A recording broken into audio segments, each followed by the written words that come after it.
Hello everyone, welcome to Kannada classes. ಬಲ ಮತ್ತು ಚಲನೆಯ ನಿಯಮಗಳು ಪಾಠದ 55ನೇ ಪ್ರಶ್ನೆ. ಹುಲ್ಲು ಹಾಸುಗಳಿಗೆ ಬಳಸುವ ನೀರಿನ ಸಿಂಪರಣಾಕಾರಕವು ನೀರನ್ನು ಹಾಯಿಸಿದ ತಕ್ಷಣ ತಿರುಗಲು ಪ್ರಾರಂಭಿಸುತ್ತದೆ. ಇದು ಯಾವ ತತ್ವದ ಆಧಾರದ ಮೇಲೆ ಕಾರ್ಯನಿರ್ವಹಿಸುತ್ತದೆ? ವಿವರಿಸಿ ಅಂತ ಕೇಳಿದ್ದಾರೆ. ನೀವು ನೋಡಿರ್ತೀರಿ, ಈ ತರ ಸ್ಪ್ರಿಂಕ್ಲರ್ ಏನಿರುತ್ತೆ, ಇದು ನೀರನ್ನು ಹಾಯಿಸಿದ ತಕ್ಷಣ ಈ ಪೈಪಿಂದ ನೀರು ಬಂದ ತಕ್ಷಣ ತಿರುಗಲಿಕ್ಕೆ ಪ್ರಾರಂಭವಾಗ್ತದೆ.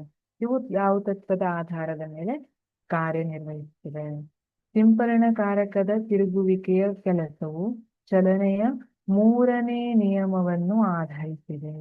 ನೀರು ಸಿಂಪರಣಾ ಕಾರಕದ ನಳಿಕೆಯಿಂದ ಹೊರಬರುತ್ತಿದ್ದಂತೆ ಸಮಾನ ಮತ್ತು ವಿರುದ್ಧವಾದ ಪ್ರತಿಕ್ರಿಯೆಯ ಬಲವು ಕಾರ್ಯರೂಪಕ್ಕೆ ಬರುತ್ತದೆ. ಆದ್ದರಿಂದ ಸಿಂಪರಣಾಕಾರವು ತಿರುಗಲು ಪ್ರಾರಂಭಿಸುತ್ತದೆ. ಇಲ್ಲೇನಾಗುತ್ತೆ, ನ್ಯೂಟನ್ನ ಬಲದ ಚಲನೆಯ ಮೂರನೇ ನಿಯಮ ಏನ್ ಹೇಳುತ್ತೆ? ಪ್ರತಿಯೊಂದು ಕ್ರಿಯೆಗೆ ಸಮನಾದ ಹಾಗೂ ವಿರುದ್ಧವಾದ ಪ್ರತಿಕ್ರಿಯೆ ಇರುತ್ತೆ ಅಂತ ಹೇಳುತ್ತೆ. ಇಲ್ಲಿ ಕ್ರಿಯೆ ಯಾವುದು? ಬಹಳ ಫೋರ್ಸ್ ಅಲ್ಲಿ ಬಂದಂತಹ ನೀರನ್ನ ಇದೇನ್ ಮಾಡ್ತಾ ಇದೆ? ಸ್ಪ್ರಿಂಕ್ಲರ್ ಹೊರಗೆ ಚಿಮ್ಮಿಸ್ತಾ ಇದೆ, ಅಂದ್ರೆ ಇದು ಕ್ರಿಯೆ ಆಯ್ತು ಅಲ್ವಾ? ನೀರಿನ ಮೇಲೆ ಈ ಸ್ಪ್ರಿಂಕ್ಲರ್ ಏನು ಬಲವನ್ನ ಅಪ್ಲೈ ಮಾಡ್ತಾ ಇದೆ, ಇದು ಕ್ರಿಯೆ ಆಯ್ತು. ಈ ಕ್ರಿಯೆಗೆ ವಿರುದ್ಧವಾದ ಹಾಗೂ ಸಮನಾದ ಪ್ರತಿಕ್ರಿಯೆ ಏನು? ಈ ನೀರು ಕೂಡ ಸ್ಪ್ರಿಂಕ್ಲರ್ ಮೇಲೆ ಬಲವನ್ನ ಅಪ್ಲೈ ಮಾಡುತ್ತೆ.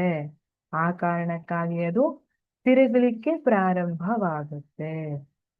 ಈ ರೀತಿಯಾಗಿ ಸಿಂಪರಣಾಕಾರಕದ ತಿರುಗುವಿಕೆಯ ಕೆಲಸವು ಚಲನೆಯ ಮೂರನೇ ನಿಯಮವನ್ನು ಆಧರಿಸಿದೆ ಅಂತ ಹೇಳಬಹುದು.